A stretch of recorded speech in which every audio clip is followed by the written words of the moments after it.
Hello friends, पिछले video में हमने संधि, समास, क्रिया, विशेषण एवं संज्ञा के बारे में पढ़ा था। आज हम सर्वनाम के बारे में पढ़ेंगे। लेकिन इससे पहले आप हमारा ये वीडियो लाइक करें और हमारा ये चैनल सब्सक्राइब करें। सर्वनाम क्या है? सर्वनाम शब्द का अर्थ क्या होता है? सर्वनाम शब्द का अर्थ होता है सबका नाम। क्या? सर्वनाम शब्द का अर्थ है सबका नाम, अर्थात जो शब्द सबका नाम बन जाता है उसे सर्वनाम कहते हैं। मैंने आपसे कहा जो शब्द सबका नाम बन जाता है वह सर्वनाम कहलाता है। सर्वनाम की परिभाषा क्या होती है? तो देखिए, सर्वनाम की परिभाषा संज्ञा के स्थान पर प्रयुक्त होने वाले शब्द सर्वनाम कहलाते हैं। जैसे मैं, तू, आप, वह, यह, जो, सो, कोई, कुछ, कौन, क्या आदि। ये सभी शब्द क्या है? सर्वनाम शब्द है। अब सर्वनाम के भेद, तो सर्वनाम के कितने भेद होते हैं? 6 भेद होते हैं। सर्वनाम के 6 भेद होते हैं। और एक इसका छोटा सा याद रखने का मैं आपको सूत्र बता देता हूं। सूत्र है इसका याद रखने का,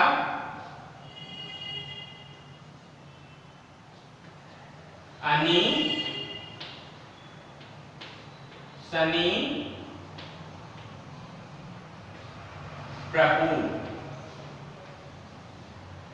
अनि, सनी, प्रभु, ये इसका सूत्र है।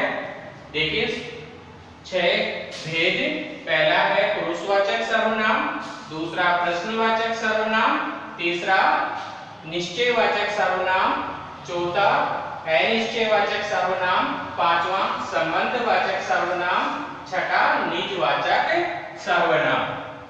अब जो पुरुषवाचक सर्वनाम है उस पुरुषवाचक सर्वनाम के भी 3 भेद हैं। कौन कौन से? पहला उत्तम पुरुष, दूसरा मध्यम पुरुष, तीसरा अन्य पुरुष। पुरुषवाचक सर्वनाम किसे कहते हैं? देखिए, पुरुषवाचक सर्वनाम किसे कहते हैं? जिस सर्वनाम का प्रयोग किसी पुरुष या स्त्री के लिए होता है तथा जिससे बोलने वाले को क्या कहते हैं? वक्ता, सुनने वाले यानी श्रोता, एवं जिसके संबंध में कुछ कहा जाए वह, वे, ये कुछ कहा जाए यानी वह, वे, ये के लिए इसका प्रयोग होता है। जैसे वह आज आएगा। अब मैंने आपको यहां बताया कि बोलने वाला, सुनने वाला दोनों हैं, लेकिन जिसके संबंध में कुछ कहा जाए यानी जो यहां नहीं है उस व्यक्ति के लिए कहा जाए तो वहां पर पुरुषवाचक सर्वनाम होता है। अब पुरुषवाचक सर्वनाम के मैंने आपको बताए कि 3 भेद होते हैं। पुरुषवाचक सर्वनाम के भी कितने भेद हैं? 3 भेद हैं। कौन कौन से? पहला उत्तम पुरुष, दूसरा मध्यम पुरुष और तीसरा अन्य पुरुष। उत्तम पुरुष किसे कहते हैं? उत्तम पुरुष क्या है? देखिए, इस सर्वनाम का यानी उत्तम पुरुष का प्रयोग बोलने वाला स्वयं अपने लिए करता है। बोलने वाला व्यक्ति इस सर्वनाम का प्रयोग अपने लिए करता है। जैसे मैं, मेरा, हम, हमारा, हमारे, हमारी, मुझे, मुझको इत्यादि। तो ये सब, इन सभी शब्दों का प्रयोग किसके लिए हो रहा है? स्वयं के लिए हो रहा है। कर रहा है। मेरा पेन दो, ये मेरी पुस्तक है। तो यहाँ पर मेरा, मेरी, हम, हमारा, ये सब जो है बोलने वाला खुद के लिए प्रयोग करता है। दूसरा है मध्यम पुरुष। इस सर्वनाम का प्रयोग वक्ता यानी बोलने वाला, सुनने वाले के लिए, जैसे मैं कोई बात आपको कह रहा हूं तो मैं वक्ता हो गया, और आप सुनने वाले हैं तो सुनने वाले के लिए करता है। जैसे तुम क्या कर रहे हो, तू कहां जा रहा है, तुम्हारा नाम क्या है, तुम्हारे घर में कौन कौन है, तुझे क्या चाहिए, आप क्या कर रहे हैं, इत्यादि। इसके बाद में तीसरा है इसका अन्य पुरुष। तो अन्य पुरुष का प्रयोग यानी अन्य पुरुष का प्रयोग बोलने या सुनने वाले के अतिरिक्त, जो बोल रहा है और जो सुन रहा है उसके अलावा किसी अन्य व्यक्ति के लिए किया जाता है। अन्य व्यक्ति कौन? जो यहाँ है ही नहीं, जिसके बारे में हम बात कर रहे हैं। जैसे वह, वे, उसका, उसकी, ये, इसके आदि। वह कब आएगा, जैसे मैंने कहा कि वह कब आएगा, उसका क्या काम है। अब जो यहाँ नहीं है, बात तो बोलने वाला सुनने वाले को कह रहा है, लेकिन किसी अन्य व्यक्ति के लिए कह रहा है, तो जो यहाँ है ही नहीं उसके विषय में बात कही जा रही है।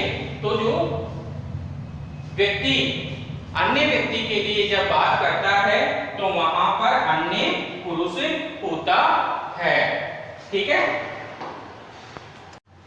दूसरा भेद है निश्चयवाचक सर्वनाम। इसकी परिभाषा है जिस सर्वनाम से निश्चित वस्तु का बोध होता है उसे निश्चयवाचक सर्वनाम कहते हैं। जैसे ये ठीक है, वह तो राम है, वे आ रहे हैं। यहाँ पर इन सभी उदाहरणों में ये ठीक है, वह तो राम है, वे आ रहे हैं, यहाँ पर निश्चितता का बोध हो रहा है, इसलिए ये निश्चयवाचक सर्वनाम है। अगला है तीसरा अनिश्चयवाचक सर्वनाम। इसकी परिभाषा देखिए, जिस सर्वनाम से किसी निश्चित वस्तु का बोध न हो। मैंने आपसे कहा कि जिस सर्वनाम से किसी निश्चित वस्तु का बोध न हो, क्या न हो, निश्चित वस्तु का बोध न हो, उसे अनिश्चयवाचक सर्वनाम कहते हैं। जैसे कोई आ रहा है, कोई आ रहा है, वहां कुछ रखा है। अब यहाँ पर देखिए, कोई आ रहा है, ये निश्चित तौर पर नहीं कहा जा सकता। आ रहा है, नहीं आ रहा है, वहां कुछ रखा है। अब ये निश्चित नहीं है कि वहां रखा ही है, ऐसा पता नहीं चल रहा। एक संभावना व्यक्त की जा रही है। तो जहां संभावना व्यक्त हो वहां पर अनिश्चितता का बोध होता है, इसलिए यहाँ अनिश्चयवाचक सर्वनाम है। अगला है चौथा संबंधवाचक सर्वनाम। इसकी परिभाषा, जिस सर्वनाम से वाक्य में किसी दूसरे सर्वनाम से संबंध स्थापित किया जाए। क्या? वाक्य में किसी दूसरे सर्वनाम से संबंध स्थापित किया जाए उसे संबंधवाचक सर्वनाम कहते हैं। जैसे जो बोएगा सो काटेगा, जो बोएगा सो काटेगा, जिसने किया उसी ने भरा, जैसी करनी वैसी भरनी। यहाँ पर देखिए, जो का संबंध है सो से, जिसने का संबंध है उसी से, जैसी का संबंध हुआ वैसी से। तो यहाँ पर जो है दूसरे सर्वनाम से संबंध स्थापित होने के कारण ये संबंधवाचक सर्वनाम कहलाता है। अगला है हमारा पांचवा प्रश्नवाचक सर्वनाम। प्रश्न करने के लिए जिन सर्वनामों का प्रयोग किया जाता है, प्रश्न करने के लिए जिन सर्वनामों का प्रयोग किया जाता है उन्हें प्रश्नवाचक सर्वनाम कहते हैं। जैसे तुम क्या खा रहे हो, तुम्हारा नाम क्या है, तुम कौन हो, तुम कहां जा रहे हो। इन सभी उदाहरणों में हम क्या कर रहे हैं, प्रश्न कर रहे हैं। ठीक है, तो जहां पर प्रश्न किया जाए, क्वेश्चन किया जाए, वहां पर प्रश्नवाचक सर्वनाम होता है। क्या, जो, किसे, क्यों इत्यादि ये प्रश्नवाचक सर्वनाम के तहत आते हैं। अगला है हमारा छठा और लास्ट निजवाचक सर्वनाम। इसकी परिभाषा है वक्ता। वक्ता कौन, मैंने आपको पहले ही बताया था, बोलने वाला। जहां अपने लिए आप या अपने आप, मैंने आपसे कहा कि वक्ता जहां अपने लिए आप या अपने आप शब्द का प्रयोग करे वहां पर निजवाचक सर्वनाम होता है। जैसे उदाहरण देखिए इसका, ये काम मैं अपने आप कर लूंगा।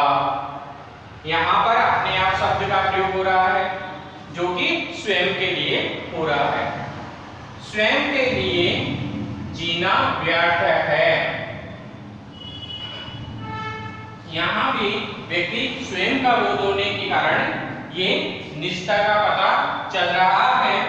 वह स्वतः ही जान जाएगा, वह स्वतः ही जान जाएगा। यहाँ स्वतः ही यानी अपने आप ही जान जाएगा।